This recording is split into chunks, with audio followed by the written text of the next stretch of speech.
Good evening, Martin. Welcome to India. It's a pleasure to be here.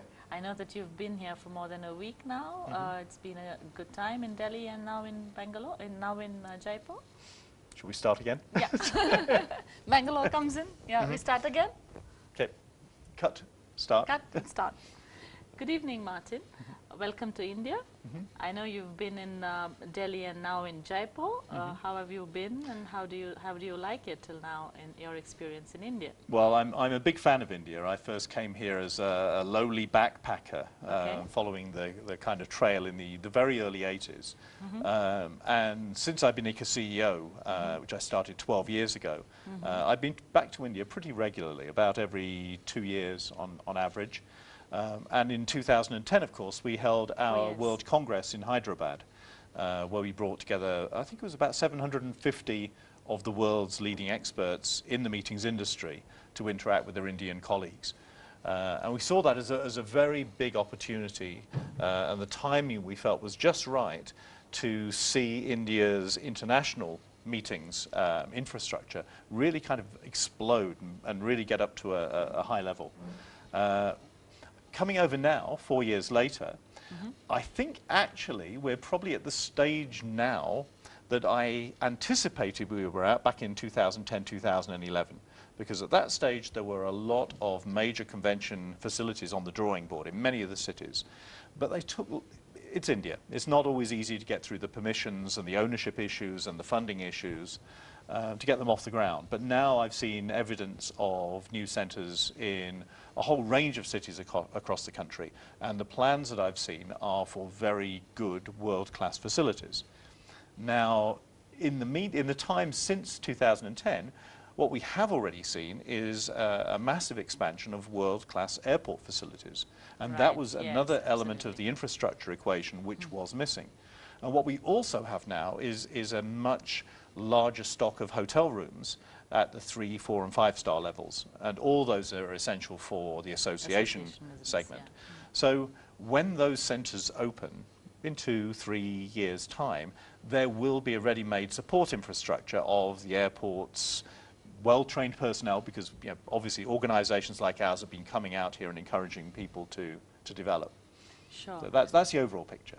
I can still remember last time while I was in IMEX, I was asking, when I say, I'm from India, I remember from the ICCA 2010 times, it was such a lovely, time out in Hyderabad. So people still remember the ICCA 2010 event. This is something that we emphasize to anybody who's bidding for our Congress.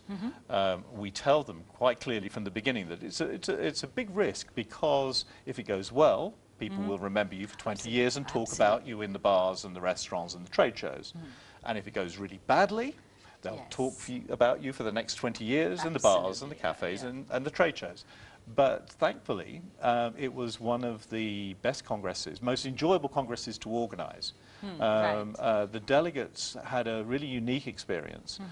We tried to show them high-tech India and low-tech India, and really gave a lot of freedom to the local partners who were organizing it to show off what they could do. So it wasn't ICCA coming in and simply taking over some space. It was actually a true partnership between ICCA and our global expertise and the local expertise of the Indian members. And since that Congress, we've seen our membership in India grow, but not grow massively. And I think we're now at about 21, 22 member companies and organizations in membership here. But in contrast, China is now double that. Yes, that's what I wanted to ask you. How do we fare compared to the other countries as far as membership is concerned? Asia Pacific is slowly but steadily becoming a bigger and bigger proportion of our global membership. When I started as CEO of ICCA 12 years ago, we had about 65% of our members from Europe. That figure is now heading inexorably towards 50% and possibly lower. We're in the low 50s now. The Asia Pacific percentage was well below 20%, probably 16, 17. It's now 20, 21%. And all the trends are heading in the right direction, because it's not just China where we're seeing membership growth, but also in Korea, Taiwan, the Singapore's and the Hong Kongs, of course, which have already got a very well-established reputation in the marketplace, and Australia, which invested very, very heavily in Congress infrastructure and big, proper Congress centres, purpose-built facilities. Yes. Every major city built those in the 90s and early 2000s. So that they have probably, for a country, I don't think there's a city in Australia which doesn't have a good facility, with the one exception of Sydney, where Which they're is now now demolishing the Congress Centre. the And they realise that to compete with the quality of facility that exists around the world, they couldn't simply refurbish the existing space. They had to go back to first principles and reimagine the whole thing for the next century's worth of meetings. It's very, very competitive out there. Would you like to probably speak about infrastructure in India? What do you see, what do you hear from people, especially associations who want to come to India? Well, do you see any comments there that you would like to share, which we could take it forward? Well, I think there's a reason why Hyderabad has really shot up in terms of their rankings in hosting international association meetings and all kinds of international meetings, and that is that the world outside, and the association world, wants to do business with India. They see India as critically important for the mission of their associations, because they're not just driven by the business needs of their members, but they're also driven often by a healthcare or a societal mission. And they see many opportunities within India. If they're a trade association, their members want to develop trade links with India. Absolutely. If they're a knowledge-based industry, they want their credentials and their standards to become the standard for India, so they want India to absorb their standards. And they also have a mission to transfer knowledge and help in developmental goals. So all of those are driving demand by international associations. So even in cities where there isn't the best infrastructure, more meetings have been coming here simply because of those demand factors. I believe very truly that if the major cities each have a facility on the par with Hyderabad, maybe bigger, smaller, depending on their needs, and if they intelligently link their meeting strategy, not just with the tourism effort, but also with their economic development strategy. In other words, the type of fields that they want to attract inward investment and their intellectual capital development strategy, then they have the opportunity to double, triple the volume of this type of really critical meeting to come in. I'm absolutely convinced of that. Not least because there is a very good pool of well-trained, English-speaking, intelligent meeting professionals who they can work with. Absolutely, yes. How do you think the international market is looking at India, especially in the association sector? How do they evaluate us? How do they look at us? Well, every association is different. This is one of those areas of business where mass marketing doesn't really work.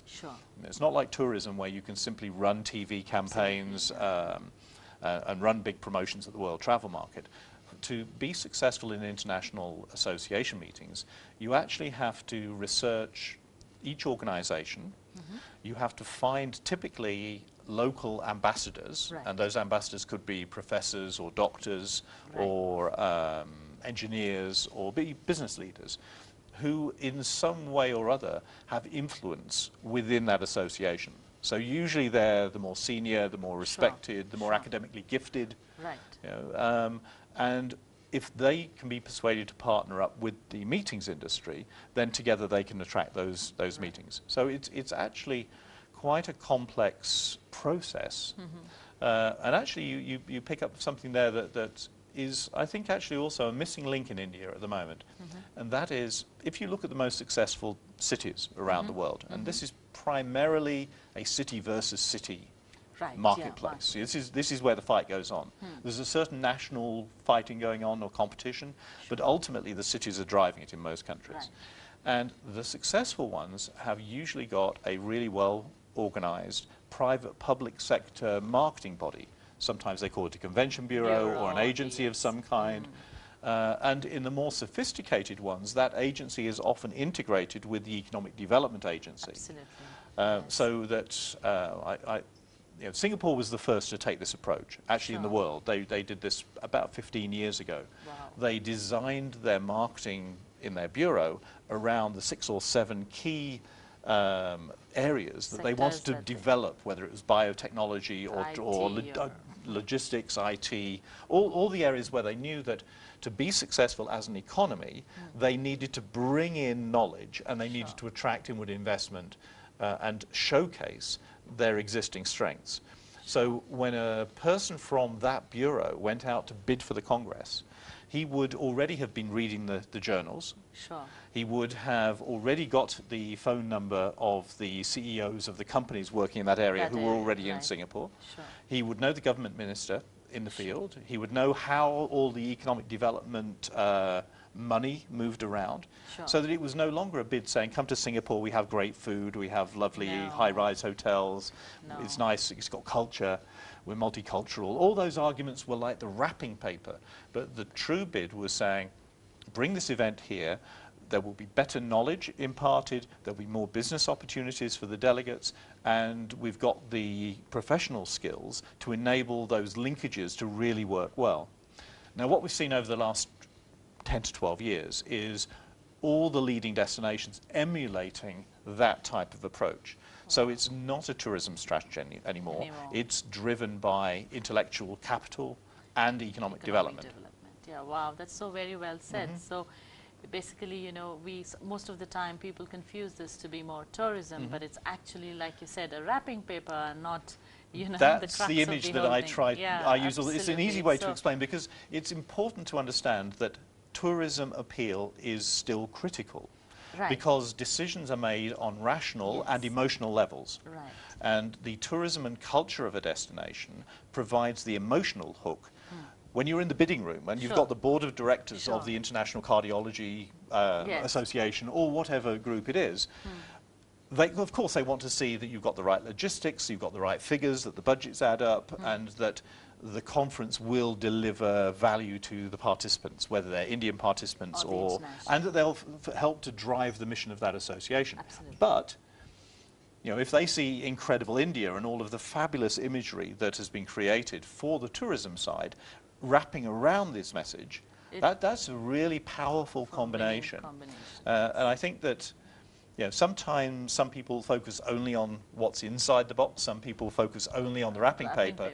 Both are important, both need to be pulled together in order to be truly successful. That's very well said, I must say, because that's very nicely to put it across so that people understand, especially when we are now bidding for so many events and trying to bring it to the country. It's so good, it's so good to know that we have to be right in both ways. That's absolutely. A winning proposition. And the really interesting thing about this from a political standpoint is that it enables tourism ministers, because the convention bureaus usually fall under tourism simply because of historical reasons. It gives a really powerful reason for that politician in the political department to talk to politicians in healthcare, economic development, trade, education, because the business he or she is helping to bring in is directly relevant to the objectives of those departments. So it's an opportunity for the officials, the bureaucrats, to talk to each other. It's an opportunity for the politicians to share the glory, because often there's a need to have both sides supporting the bid to ensure that it comes across. So this is what is happening at the cutting edge of marketing in our field.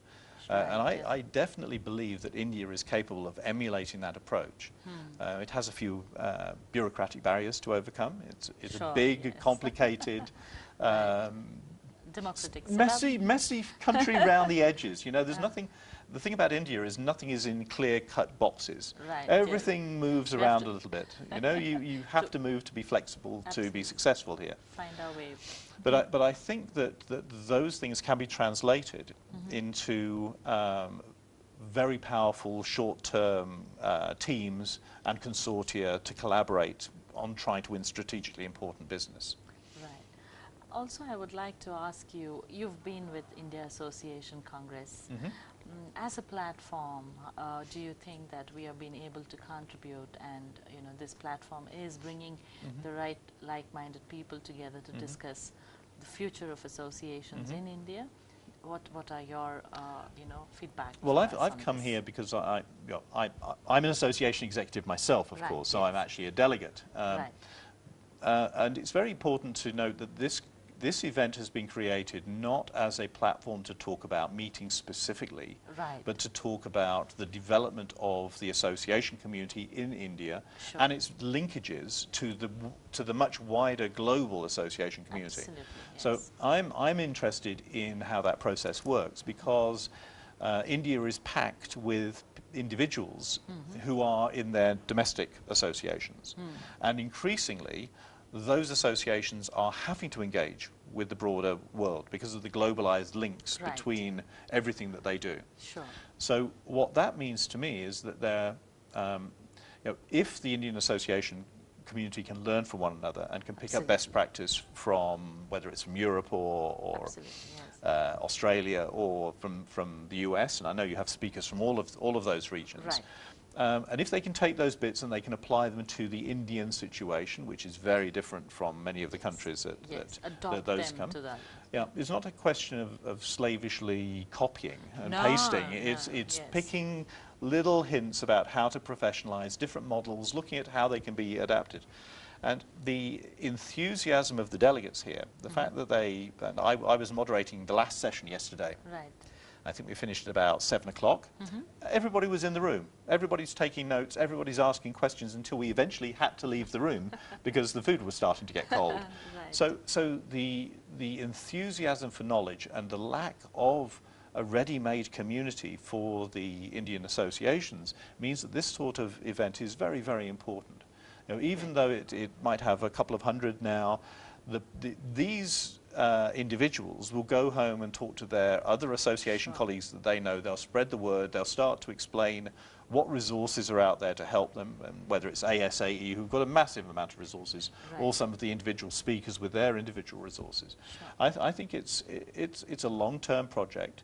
It's got a long way to go, but no one else is doing it. This is important to note that this is the only event which is purely focused on the association issues as seen from the perspective of the association executives.